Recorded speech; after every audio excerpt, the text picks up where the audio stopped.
yeah, I never enjoyed roleplay games that were just communicating some facts. Like, so many roleplay games are like, the Duchy of Kingdor makes 20 tons of grain per year. So who gives a shit? That's no one cares. That's worthless to anyone. Yeah, I want to be made to be excited about it. I want to read and play a roleplay game like I would read, I don't know, like a Jack Vance book or something.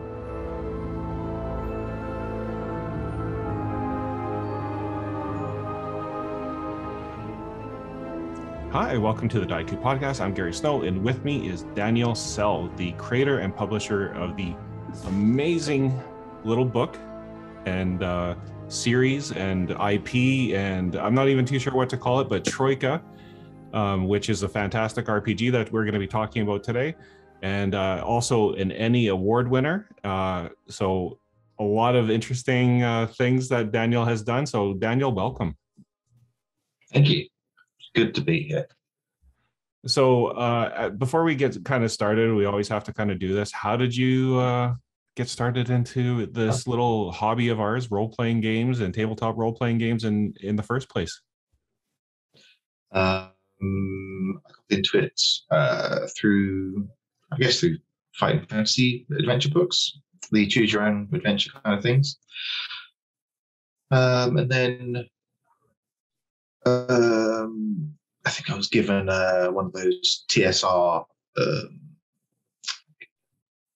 dungeon crawl. I think it's called Dragon Quest. I can't remember, something like that. It's not like a fold out dungeon board thing. You could basically play Dungeons & Dragons 2nd edition on it, and then just kind of went from there. I didn't even play that much at that time because it wasn't really a thing. People didn't really do roleplay games very much at the time. In the Final Fantasy books, I think we had our choose your own adventures here, and I'm in Canada in North America, but Steve Jackson and Ian Livingston, which I stumbled across this years ago, and it was very kind of formational for me.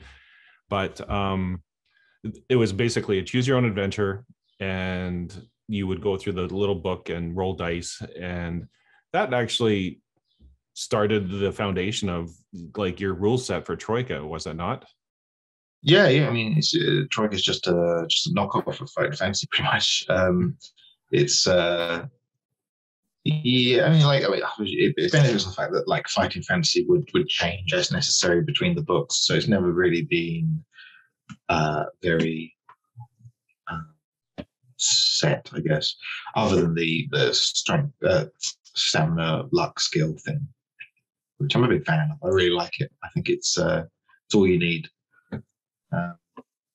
And then when did you actually start getting into role-playing games in the first place? Like, I mean, you at some point discovered it and it started playing before you started creating. Do you remember like your first kind of time sitting down at the table?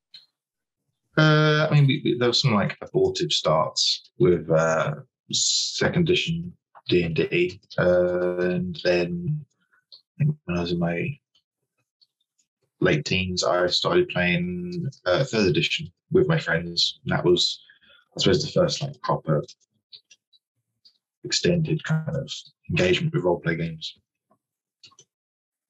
I read a lot of them, but yeah. So were you always into like science fiction, fantasy writing? Yeah, I loved it. It was. I mean, I read a lot when I was a child.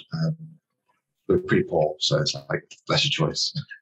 Go to the library. So that's where I got my Final Fantasy books from, was the library. The library had loads of them.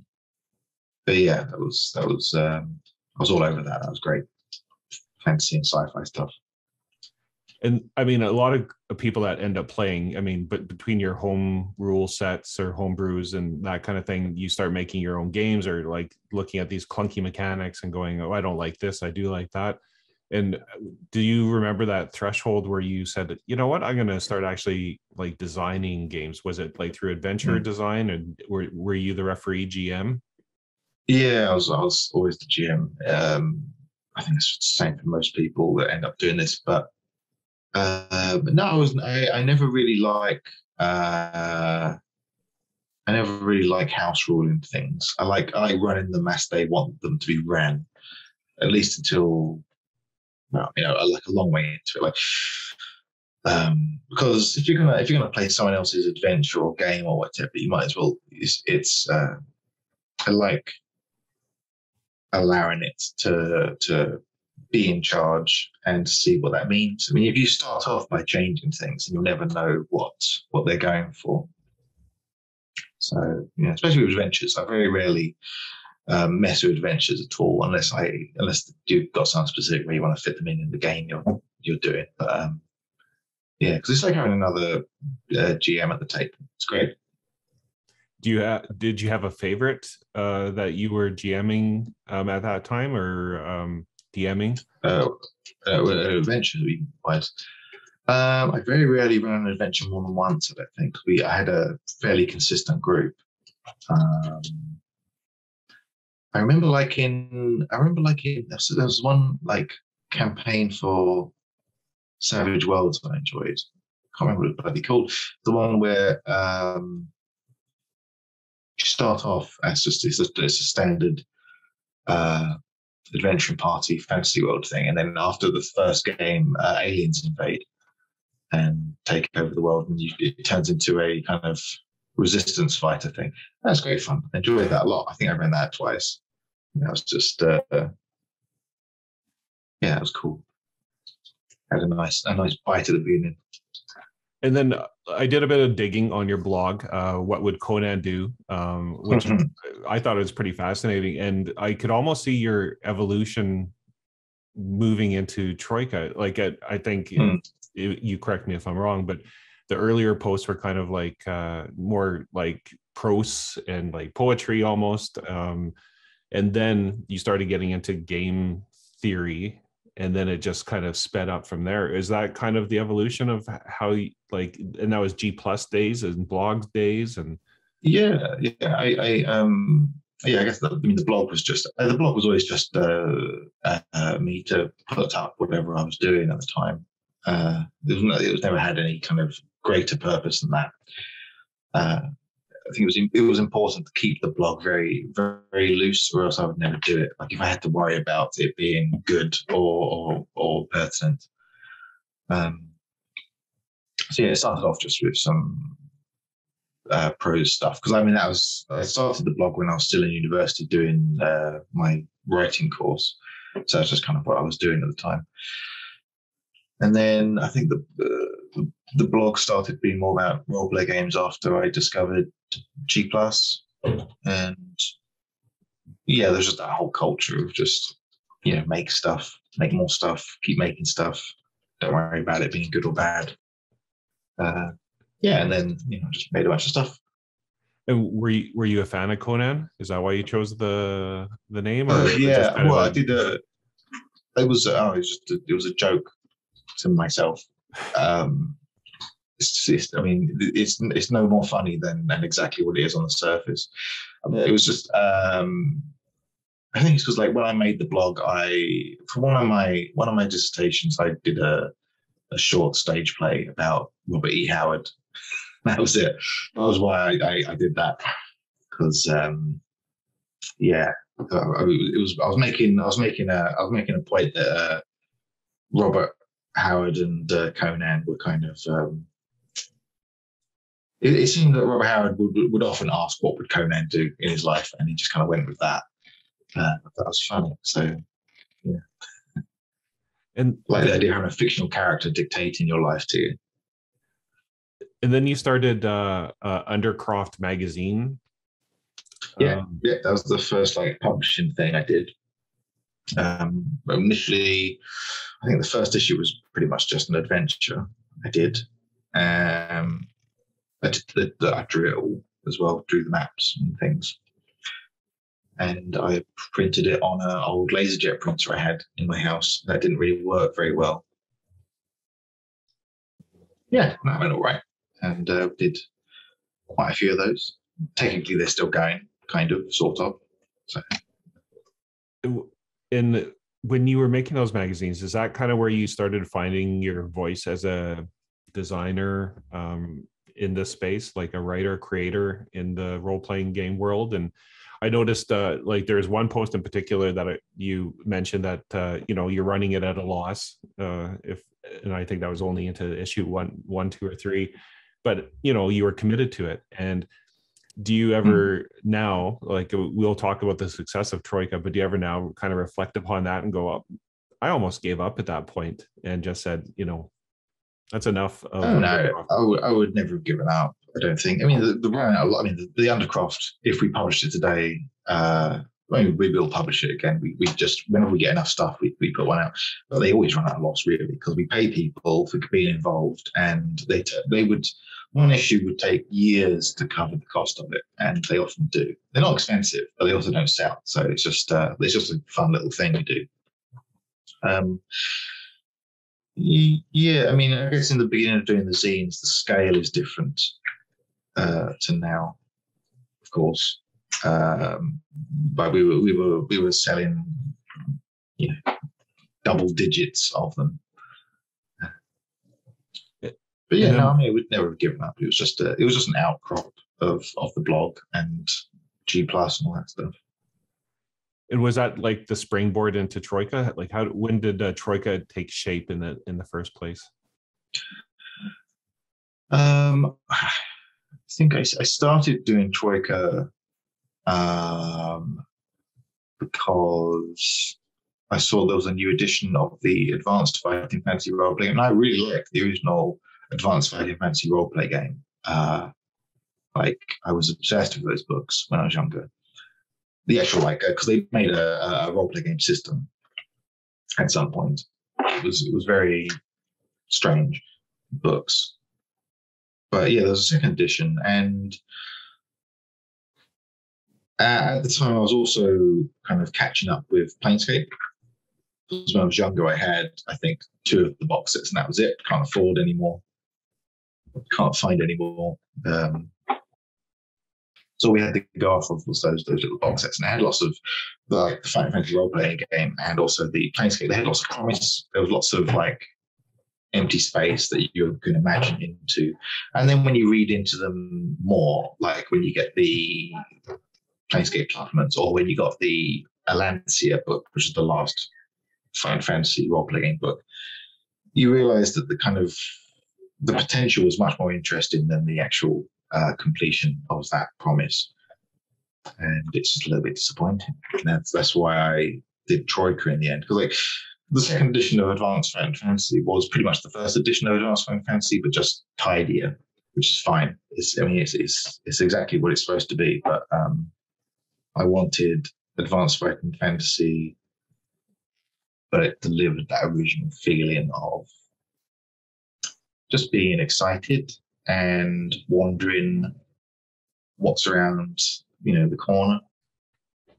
That makes sense. And that may be a good jumping off point to just talk about. I know it's been talked about before on different interviews you've done and different analysis of Troika, but the influence of, and I saw one post in particular of the Book of the New Sun by Gene Wolfe. Yeah. And you. And in the post, and if you don't mind, indulge me here, I'm going to read off some of the lessons you learned that you mentioned in your post. And if at any point you want to jump in and kind of talk about it, or wait till the end, either way is good. So Gene Wolfe, the writer of numerous science fiction, kind of dying Earth, far, far future, Planescape-ish content. So here's the bullet list. It is okay not to make sense, to be obscure and referential. You don't need to lead the reader by the nose or particularly help them in any way. Experimental forms can work if you throw everything into them. We're not just making lists of facts to be absorbed. We can make things that tickle an obtuse angle. Narrators matter, even in RPG books. A narrator is a choice that we make. Create the weird as though it is part of the furniture. Do not point. It is okay to have a full 3-act play in the middle of your work. Yeah. This literary one, yeah. Be weird, but have logic to it. Even if only you know how it connects, it should connect. Be unapologetically literate. Anti-intellectualism and pop cultural absorption is a choice. So make it or don't. Don't allow yourself to be washed along because that's how it's done. Foreshadowing and slow realization is the greatest thing. When weeks later a player goes, "Oh my shit," and links everything together in a montage of paranoia, then you have Gene Wolfed it. Then you have Gene Wolfed them. So that's the end of your list. And when I read Troika and how other people have looked at Troika, I mean, was that basically your guidance for making it? Yeah. I just I mean, I didn't know at the time, I guess, what my reading kind of tastes were. But it's just basically, I really hang around in kind of new wave sci-fi and fantasy, which I guess Gene Wolfe is part of. I mean, anyone who's friends with Michael Moorcock, that's this new wave, I guess. Yeah. And that's basically like the big thing for new wave is just like, you don't have to, be just a straight line to a story. You can have, texture and illusion, and it's just I mean, they were all, I mean, the new wave was also very experimental with like style and all that stuff. I mean, Jerry Cornelius books are still extremely weird. And I think like fiction has got less weird anyway in the last 20 years. So this is my big thing. Yeah, I stand by those things. Yeah, I never enjoyed roleplay games that were just communicating some facts. Like, so many roleplay games are like, the Duchy of Kingdor makes 20 tons of grain per year. So who gives a shit? that's no one cares. That's worthless to anyone. Yeah, I want to be made to be excited about it. I want to read and play a roleplay game like I would read, I don't know, like a Jack Vance book or something. Just this kind of, if you read like Jack Vance or like the Viraconian books or whatever, it's just like it's constantly just throwing things at you. It's just going and going and going and going, and like, it's weird, but always that it makes sense, even if you can't see that sense. Especially with like Gene Wolfe, I really got it when I came to Gene Wolfe, because like it's all, the New Sun is extremely weird, and there is really no way to understand it properly. But I mean, even Gene Wolfe, when he came back to do the guide to it, he said like he'd forgotten a lot of the things he was referencing. And the illusions and stuff. But like, the point is, they were there. The thing you were reading was true in every way that it matters. It wasn't just just randomly picked out of the air and thrown together. Like, it was a choice. It was a composition, and that's all you need. That's how weird can make sense. Just, it needs to be composed and deliberate in some way. And yeah, and I found again, with that was my disappointment with Planescape. It was just, it turned into a list of things. It was basically just a pitch, and then they turned it into every other roleplay game supplement that TSR did. When I was expecting, I wanted something like the Elric books or something, just constant stuff. Don't just stop every time there's something new and then write 10,000 words about it until you're just sick of hearing about it. It's just to bring stuff up, throw it away, bring stuff up, throw it away. But yeah, that's what I want. I think. Do you think it's perhaps a bit of the problem of the industry is that you feel like you have to support the main line with these splat books or settings, and you're paying people by the word, and it's just a natural flow of the industry that, we need like 200 pages, so we have to like figure out what to put in those 200 pages? Or do you think it's more of a philosophical design difference? I think the main problem is that it is just the folk. I mean, I imagine just like the book industry is exactly the same as role play games. So when you're looking at, like whatever, science, fantasy, fiction from the outside, you're just looking at the good stuff.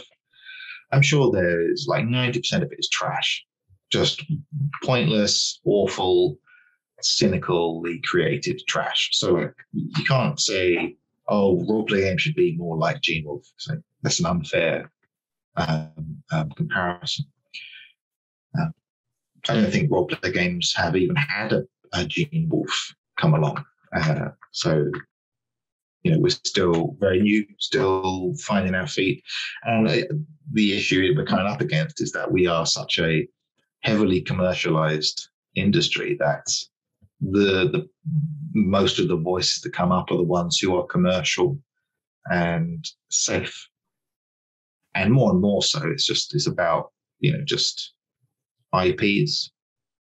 Even like the people who, I mean, you think about like the medium to bigger size companies, you don't even know who wrote them. It's just a bunch of people workshopped.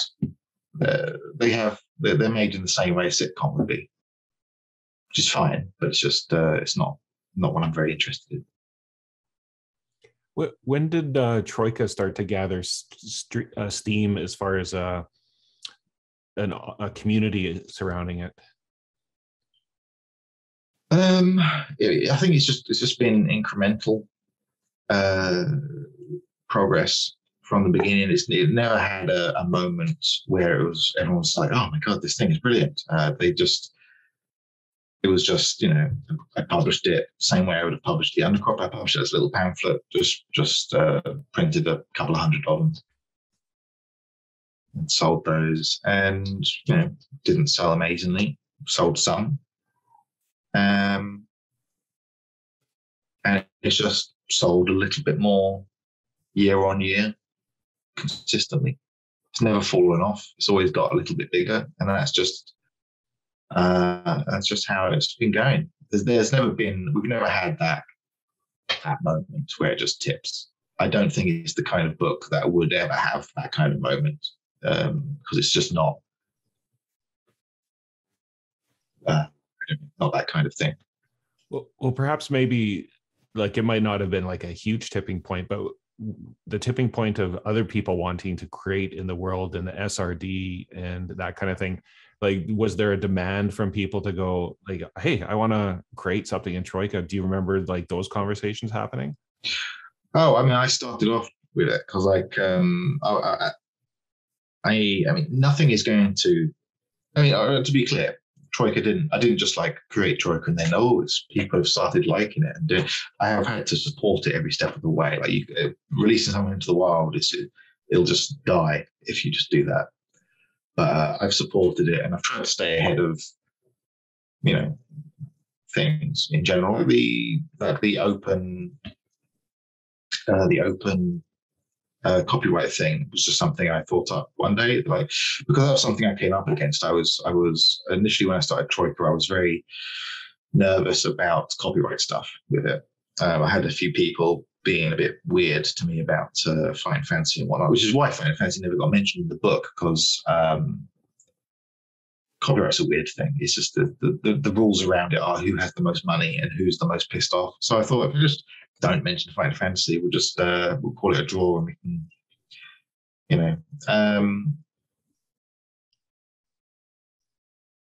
where was I? Lost myself completely. I was just curious about the SRD and like how that evolved. Yes. Yeah, I mean, I just made it one day because it made sense. Like, why would I not benefit from people being able to make things? And that turned out to be quite a good idea. That's resulted in lots of stuff. Just means I don't have to be the only source of things, and also like it tied in with my thoughts about not worrying about a canon, especially. So yeah, people could just make stuff. And I mean, it was just I thought it'd be fun. I thought it was a good idea. It's what I would want from a game, to just be allowed.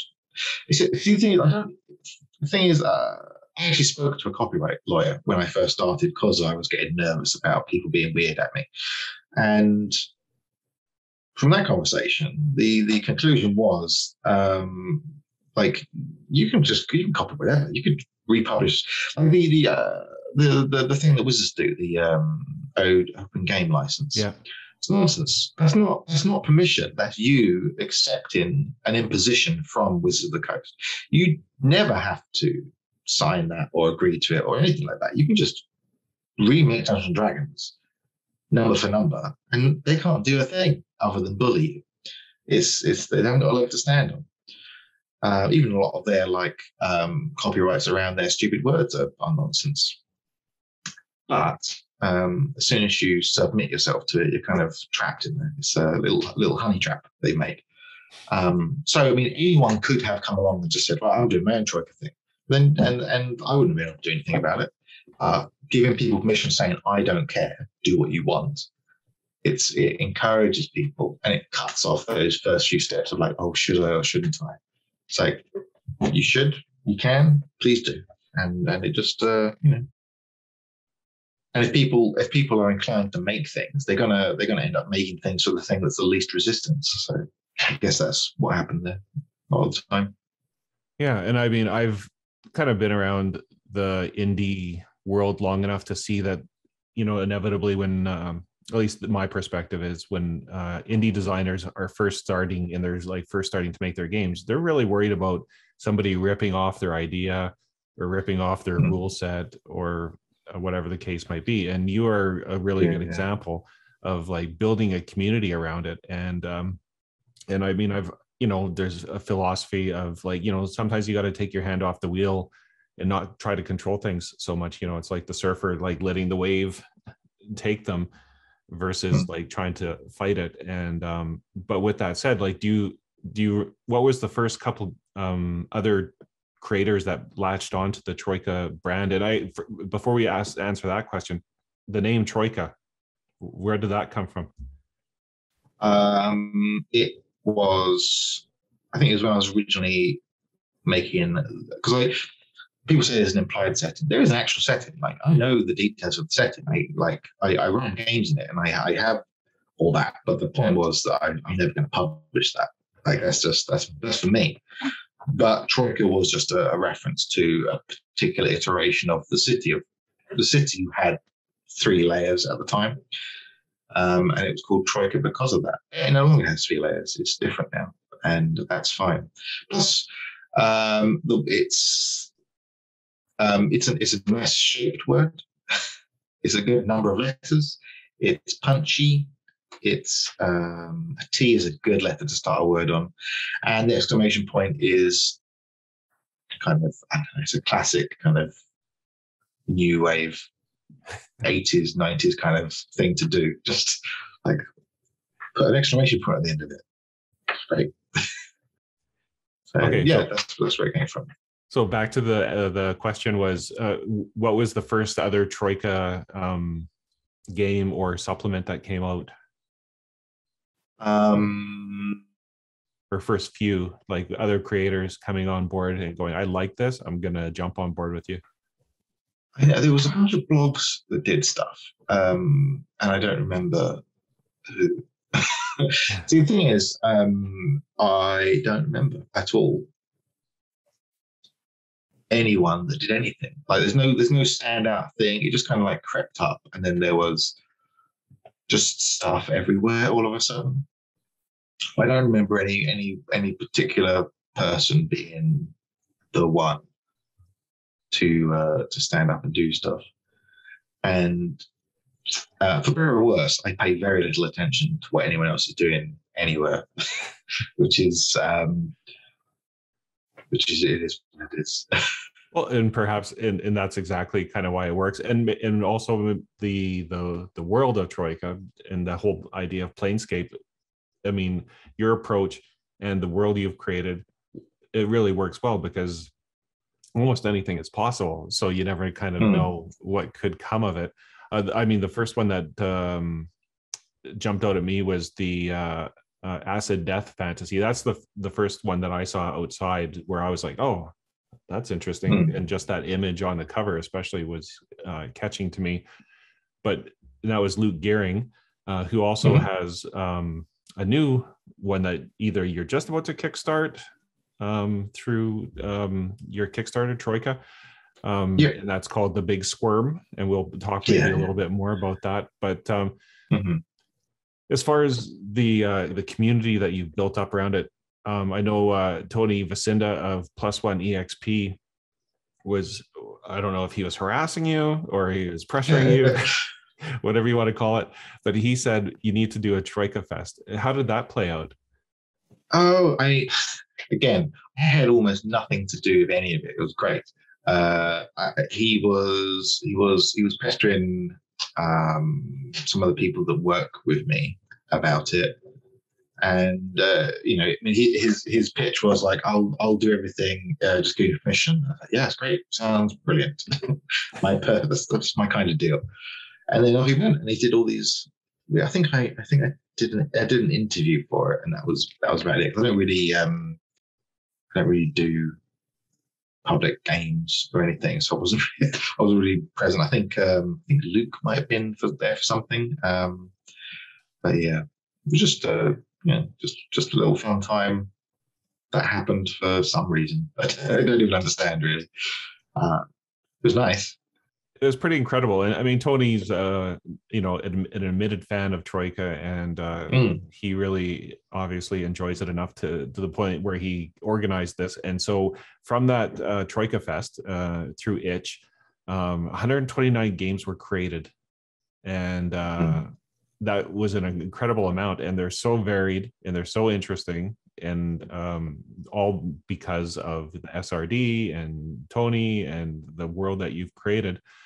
And with that said, like, how do you now reflect upon the fact that you started with this little tiny zine and it's had so many legs and inspired so many creators that are now going on to create their own content and get into the publishing world? Do you ever sit back and reflect upon that, or do you just go, yeah, it's gonna, it just happened?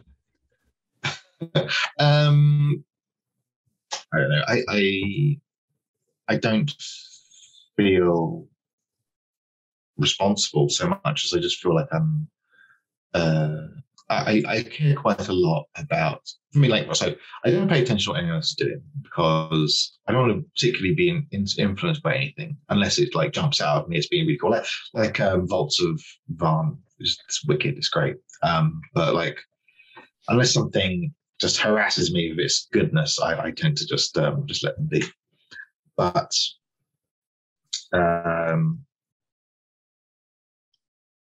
what was my point? I just got distracted by Vaults of Varn. Well, it was just like the community of that has been inspired by Troika. I feel it's still very much an active kind of slog. Kind of, I mean, what I've tried to do for the whole time is whenever I make a step forward, I like to put down signposts and clearly mark the path before I go on to the next bit. Because so I feel like I'm the thin end of the wedge for a lot of design stuff. I think I don't know. But the thing I'm most proud of that I might have done is with two things.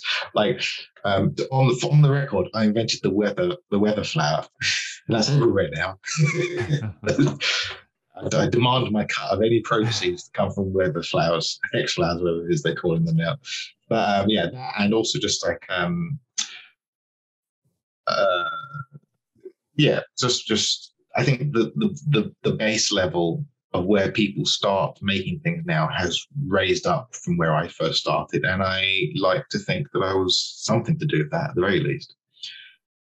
Like, people aren't making, on the downside, I think blogs have kind of fallen off as a result, but people can just dive straight into you can print stuff at Mixam, you can go here to sell it, these are the shops that will buy. They've got a list of shops that will buy your book, pretty much any book, at least a couple of them from you. So I mean, if you got a list of 20 shops who will buy 2, 3, 4, 5 books from you, that's a shitload of books. That's a base level of comfort you can have. And yeah, so I think that's changed, and I think I still enjoy that and pushing forwards on that. I think there's several people now that have been doing offset printing that are doing it because I, told them how, and it was like I think two of them at least are using my exact printers and my exact agent at the printers to do it, and I like that. That's cool. I mean, the more people doing that, the better. Helps me. It helps everyone. Have you run into problems as the UK and the Brexit and distribution and shipping and all those types of things? Not really. I mean, the UK has got its shifty little deals with America, and Europeans have never been a big audience for me. I mean, now they're more annoyed than usual about shipping prices, but that's just how it is. Yeah, not really. Not a big problem.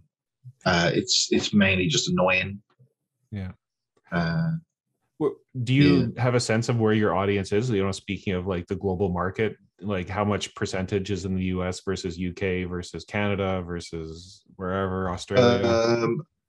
Canada suffers from postage being pretty expensive. So, but there's I have a lot of people playing in Toronto for some reason. Don't know what's going on there, but good on them, I guess.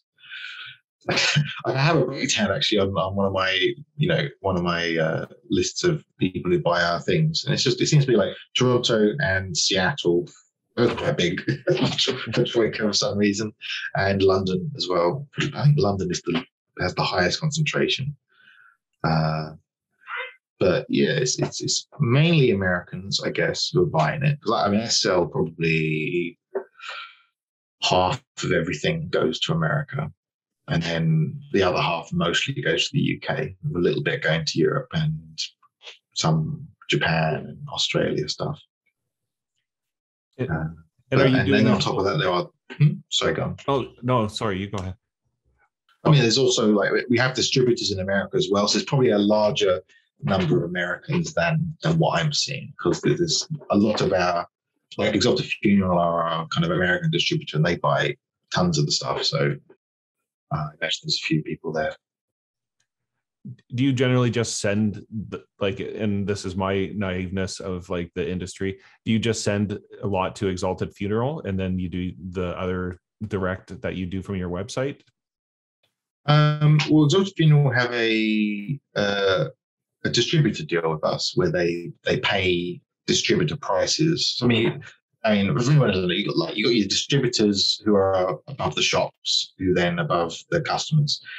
So they get their variant. The customers get the full price, then the retailers have a cheaper price, than the distributors less. And that's what Exalted have. So Exalted can also then sell to shops and direct to people and whatever they want to do.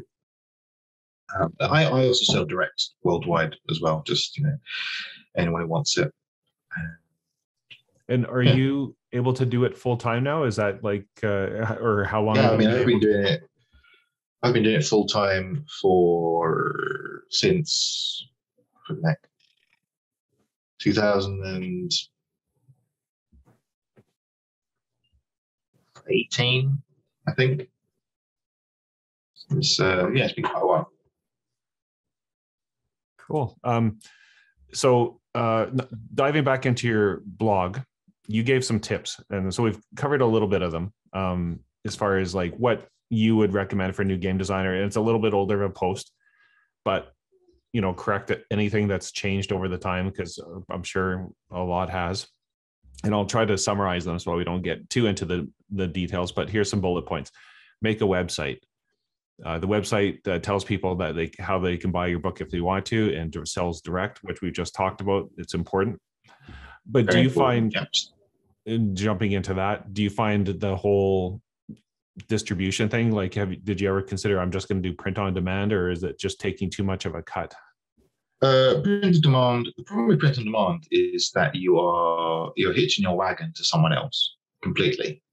And so, for instance, if whatever drive-through raised their prices like they were going to recently, but didn't, I kind of pay attention to it. But if they do that, then that's that's just your problem. You just have to deal with that. If you're doing your own thing and then someone says, "Oh, I'm raising my prices," you'd be like, "Okay, I'm going to look for alternative ways to do things," which is what a business should be able to do. I mean, if you're just doing print on demand, then you are working for the print on demand companies. Essentially, they are your boss is taking the lion's share of the money. Also, print on demand books are rubbish. They're just ugly, and you can, like, anyone who's read books, when you hold a print on demand book, you can tell it's print on demand book. Like, there are books I've bought that weren't print on demand, like you'd find from Waterstones or whatever out of the bookshop, and you feel them. It's like, this was definitely printed by Lightning Source. I can tell. And it's also the printers for TTRPG. It's like, this feels like a print on demand book. And lo and behold, you find it in the front, like printed by Lightning Source in wherever it is they do their printing. So you can tell it. You can feel print on demand. And actually, that was going to be my next kind of lead-in question: is like, how attached are you to like the quality of like books as a avid reader growing up and going to the library? Like, how important is the actual physical copy and like the color and all that for you? I mean, it's very important. Like, they have to be nice. Books are a tool, and like the tools need to be usable and good at what they do. Like, if you have a book that the spine cracks when you open it and it's like pages fall out, then your tool is rubbish. Like, your tool's not doing the job. You know, if your hammer shatters once you've done your 50th nail, what's the point of it? That's a liability. But if you do a nice book, like, moon books are not special, I guess. They are what was standard in, say, the 70s and 80s. Yeah. Before they had better machines to do cheaper binding and whatnot. But I still, like, when I'm looking for like old fiction or whatever, or textbooks and things, you can still buy 70s and 80s and 60s and 50s books that are in perfectly good condition. Like, they look like they've been run over with a tractor, but the binding is tight, the pages are all there. You know, it's just, you make a book that will last, and it will last. Like, books will last. Okay, like Troika, whatever, like our books, they'll last like 100, 200 years of like decent use forever if you don't touch them. And that's just, that's the bare minimum for a book. I feel like these print on demand books will just fall apart. But basically perfect binding, which is the one, for those who don't know, is they're just gluing into the thing, often with like individual pages rather than folios, which are, it's just bad. I have some pulp books from the 60s that were perfect bound, and they fall apart like crazy. Like, the pages are just basically loose in a binder. It's terrible. Yeah. So yeah, that's quite important. Yeah, it's always risky, like especially with collectibles like RPGs, which many people like to do, especially if you hope that it has legs. The next bullet, Facebook, Instagram ads. They are cheap and ludicrously effective. Use your nice artwork and drive people to your website. And you tried Google ads, but they're not great for you, is the bullet.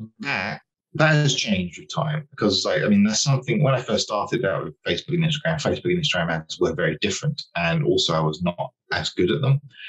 I do them myself still. I had an agency doing them for a while, and then I went back doing them myself. Without going into what is a bottomless subject, which is profoundly boring, I hate it, but it's one of those things you have to do. Facebook and Instagram are no longer as powerful as they used to be, for various boring reasons. They're definitely not as cheap or as effective.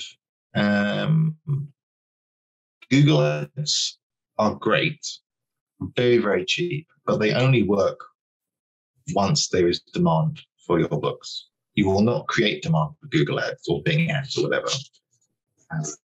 You can create demand with Facebook and Instagram ads, but you cannot. It's just the nature of them. It's an endless subject. Like, getting ads, even if you spend like £10 a day on ads, maybe just like quite a modest amount, you'll benefit from them. And it's promotion you don't have to do yourself. And social media promotion, organic grassroots promotion, doesn't work and hasn't worked for a long time. When we do these, like I'm doing my Kickstarter at the moment for the Big Square, I pay a lot of attention about to the boosts that we get. So I track the number of pre-launch followers, and I roughly have an idea of when things happen. So like when social media posts go out that we do, I can see how many people come. And it doesn't work. You do not get attention from social media unless you happen to go viral, which I don't think anyone can rely on. Unless you pay money. You have to pay money, and then you'll see a reliable trickle of people. I mean, the best thing is, I don't know if I mentioned it there, but the best thing you need to have, which is more important than any of the other things, is a newsletter. As soon as you make your first word, get a bloody newsletter. They're the most powerful thing, and they will keep you solvent. Well, and that's, good advice as far as like mail lists and that stuff. Do you recommend any particular mail, like MailChimp? There's probably hundreds out there by now. I've used MailChimp on and off since the beginning, and MailChimp is fine. I've never had any complaints about it. It's like I sometimes get drawn away by other people with promises of being better than MailChimp, and then I always end up going back because MailChimp just works, doesn't cause me any fuss, isn't crazy expensive. Plus, it's free until you have I think 2,000 people. Most people will never need to worry about that. Yeah, it's great. And I don't know if this is too insider knowledge, but do you have a number of how many people are on your mail list, just to give people reference, like starting out, to go, oh, I'd love to get to that level one day? Well, we have, there's different layers of it, I guess, because it is, you have your kind of bank of people you are allowed to contact. And that is larger than my mailing list is people who've said, talk to me whenever you like. That's what the mailing list is. And that's about 5,000 people. And then I have my list of people who can be contacted through Itch and Drive-Through, who have agreed to receive mail from there. And that's something like 65,000 people on Itch and Drive-Through I can contact in a pinch, but they're not newsletter people. So they're just through the publisher side of things that you can announce a new product or whatever that. Those 65,000 people are slightly weaker than the 6,000, whatever I said it was, 6,000 I have on the newsletter. They're a better audience than the huge number of people because they are people who've come and asked to hear your nonsense. So. And I'm a subscriber to your newsletter, so I'm well aware of it. And you just tweaked the question I had for you, that the ring of pigs dancing around. Who was that? Your idea? Where did that come from? Oh, my partner made it. It's based on Matisse. I can't remember who the artist was. Who's the pigs based on? Well, who's the artist the pigs were based on? From the name of the pig logo. Matisse, yeah. It's based on a Matisse painting, quite a famous one, and the dance, the people dancing, and the pigs are because I've always had a recurring nightmare until I was in my teens about pigs, and they always just feature us as generally evil creatures in things I do. Well, it's actually funny. I was just in New York, and I think I saw the Matisse painting, and I went, when I saw it, I was like, oh, I wonder. So I might have answered my question. Yeah, it is a reference to that Matisse painting. Cool. So yeah. So sorry, I got sidetracked here. And maybe just skipping down a couple, because I think you answered a lot of them. And this is partly why I started my channel, because my audience is new designers or people that want to know more about the industry. And if you do not know something, ask someone who does. It can save you a lot of time and money, and the wisdom that you're passing along. But on the way, how have you found other creators, maybe more senior than you, or other people that are doing different things, to be able to reach out to? Just if someone's made a book that you like, or is doing something you think is cool, you just ask them. The worst thing that'll happen is they just don't reply or tell you to fuck off, and that's fine. Then you've learned something, you know. And it's good. And it's good to know. It's good to contact these people while they have no vested interest in being nice to you, whether they're nice people or not. So, like, a lot of people will just be friendly to you based on how they think you can be helpful to them, and it's good to get in there early and find out who's worth, you know, who's a cool guy who can you know, just most people will help you quite readily. I don't think I've often come across anyone who's not really happy to be like, oh yes, you can do this, and this is how you do it, and you should go here and talk to this person, and here's an email address for this guy that helped me do this, and you should do that. You know, yeah, it's just, I think a lot of people don't. I mean, because I would often get emails from people, really long, rambling, terribly, terribly polite emails from people, and it just, I don't know, it just kind of made me think that there's probably quite a lot of fear with talking to people who they perceive as doing better than them. The next one, Kickstarter is cheap advertising. Don't let it get you too focused on it. And now you've done a few Kickstarters. Is that still true? It's at the beginning, it's true. I think it changes over time, and it changes depending. I mean, at the moment, the economy, how it is, Kickstarters are much more important than they used to be. Just because everyone's spending less money now. There's a massive downturn across everyone. So anyone who's having trouble right now, yeah, everyone is suffering the same thing. All the people I speak to, people who have a little shop, people who have bigger shops than me, it's everything's down a lot. So don't worry, but don't beat yourself up.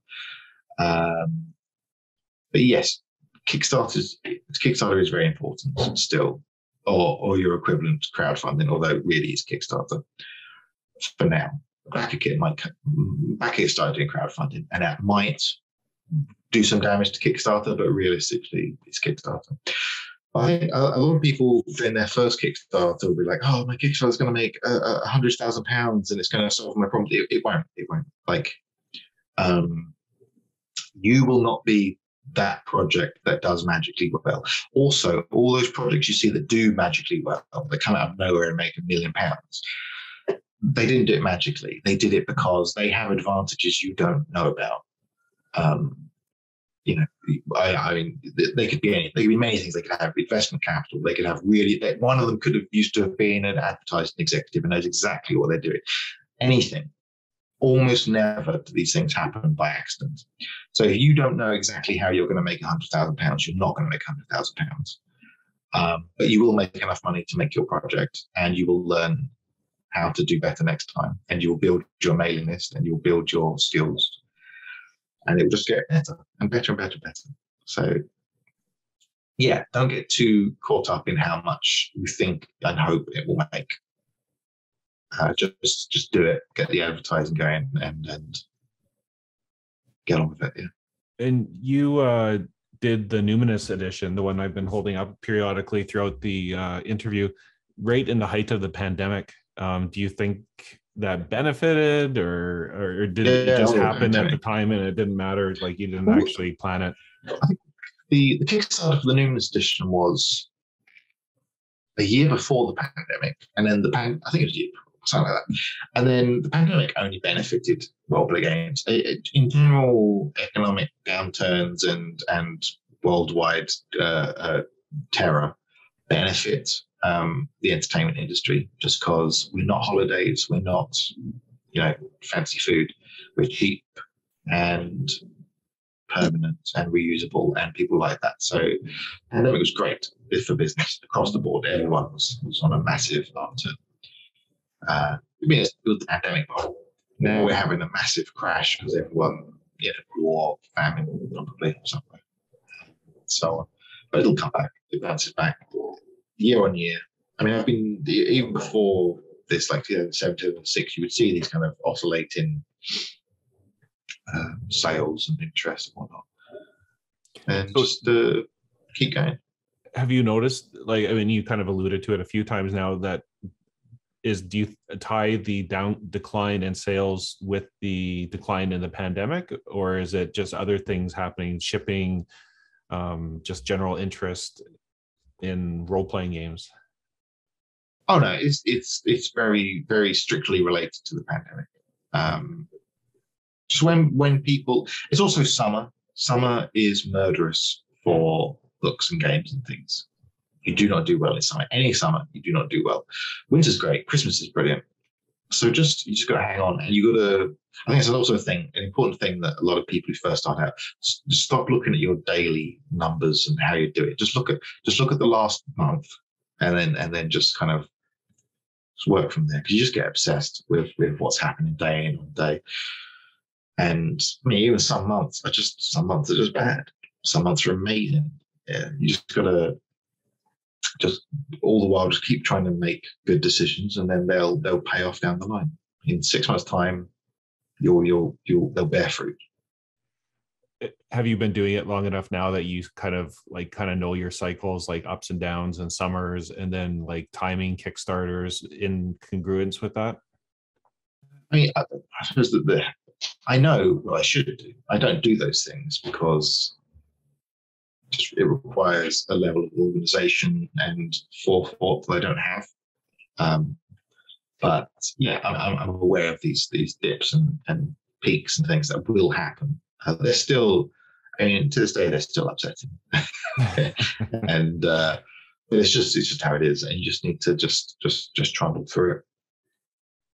And one other, there's a couple of bullets that we haven't kind of talked to.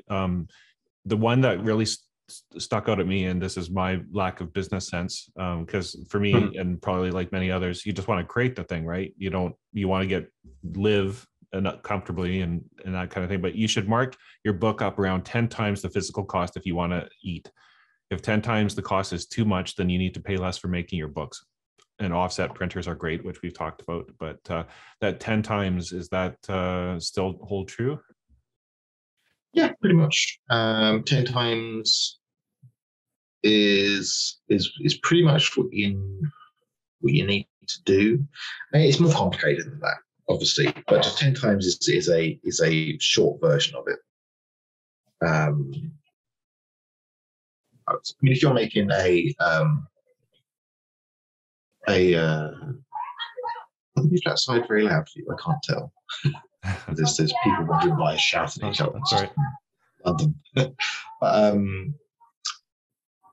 yeah, 10 times is a sensible, safe number that you will do okay from. That gives you a lot of room to budget for advertising, royalties, taxes, fees, all that nonsense. If you're just doing like times 2, you're just making a book for fun, which is fine. You can absolutely just make a book for fun. But if you want to eat from your book 10 times, and 10 times should be a reasonably priced book. Like any book you see, like those I don't know how much an airport book is now, like $5.99 or whatever. Chances are that is marked up 10 times at least. They're very, very cheap to produce. Books in general are very, very cheap to produce, and they should be very, very cheap to produce. That's less true at the moment because of the war, and wood comes from Eastern Europe, at least for us.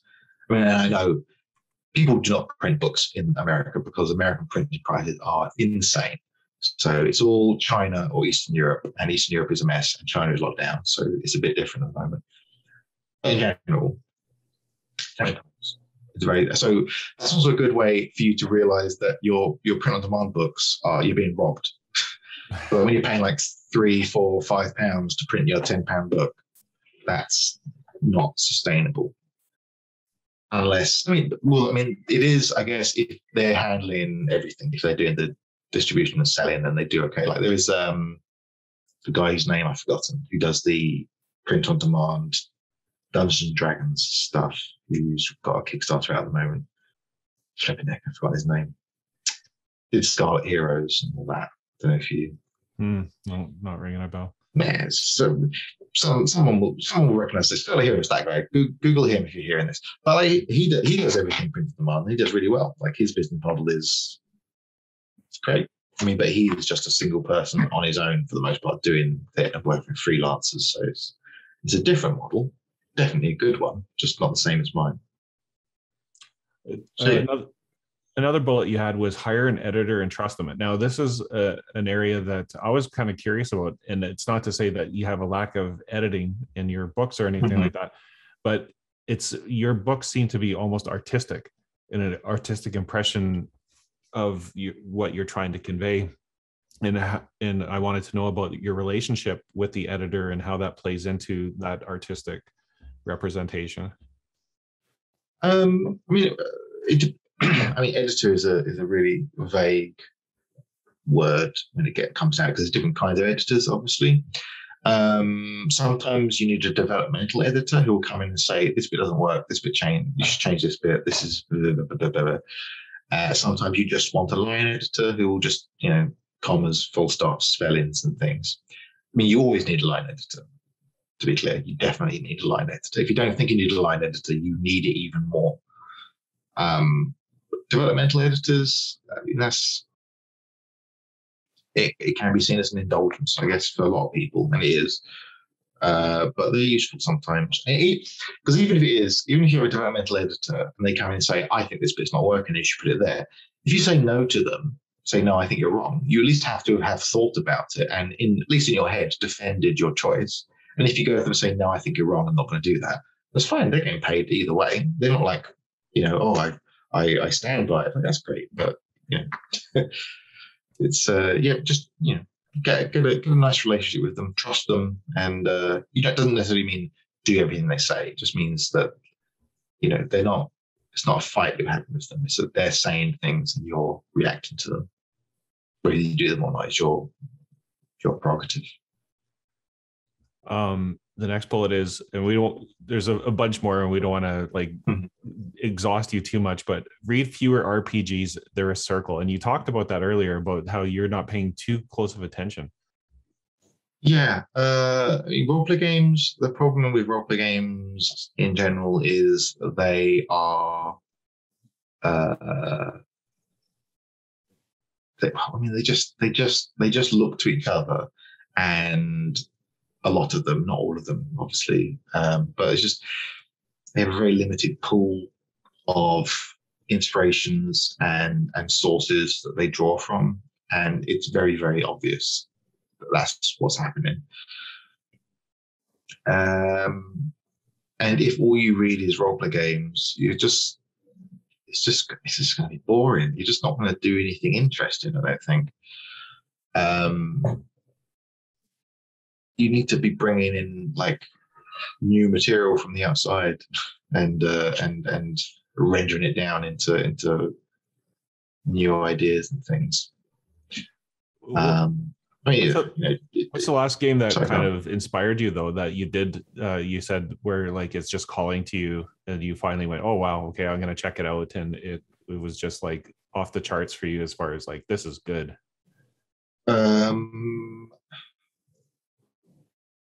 I mean, there are things that I like, things that make me envious.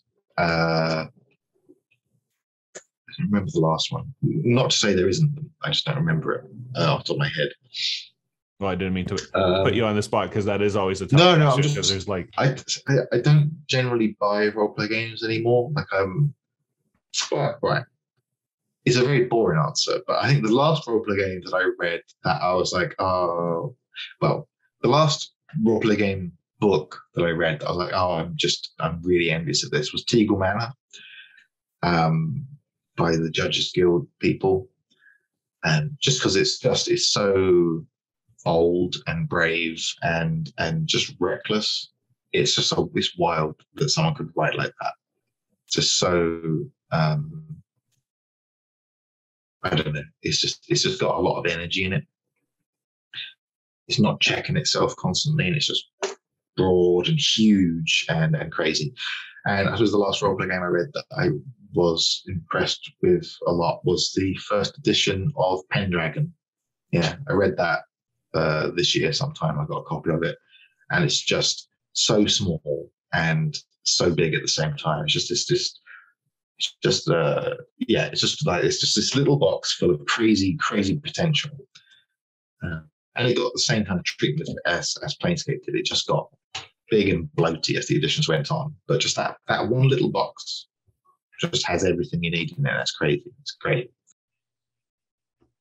Cool. Well, as we wrap up, I'll have a bunch of links in the show notes of like things that we've talked about, all your social media accounts and your website and Kickstarters.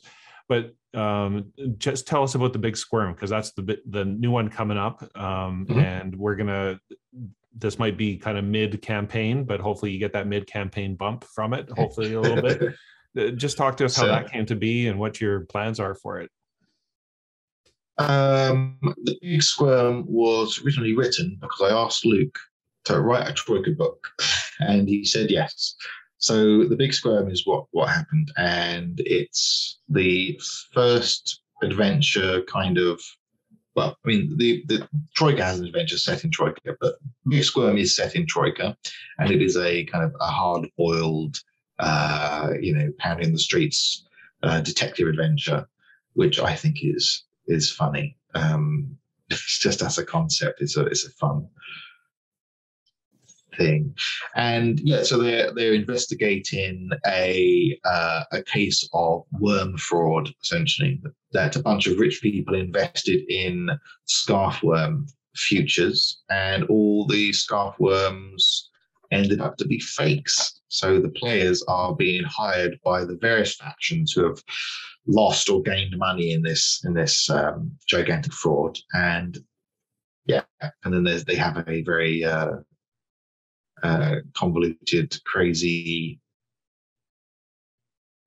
time getting to the bottom of various things, or not, as the case may be. And yeah, so it's quite a big adventure. There's a lot of it. Cool. Well, Daniel, I want to really thank you for joining us today and sharing a lot of your wisdom. I think your environment or community that you've created is really cool. You have a lot of interesting people working on interesting products, and so you should be commended for fostering that kind of community. So well done. Thank you. And if anybody's out there that's watching this and wants to get into Troika, all the links will be in the notes, and check out the SRD and what you might be able to do with it and get your first steps into publishing, as well as maybe there's going to be a Troika Fest too. Maybe Tony's going to see this and get inspired again. Yeah. But anyways, thank you very much. I really appreciate you joining me today. Yeah, my pleasure. Anytime.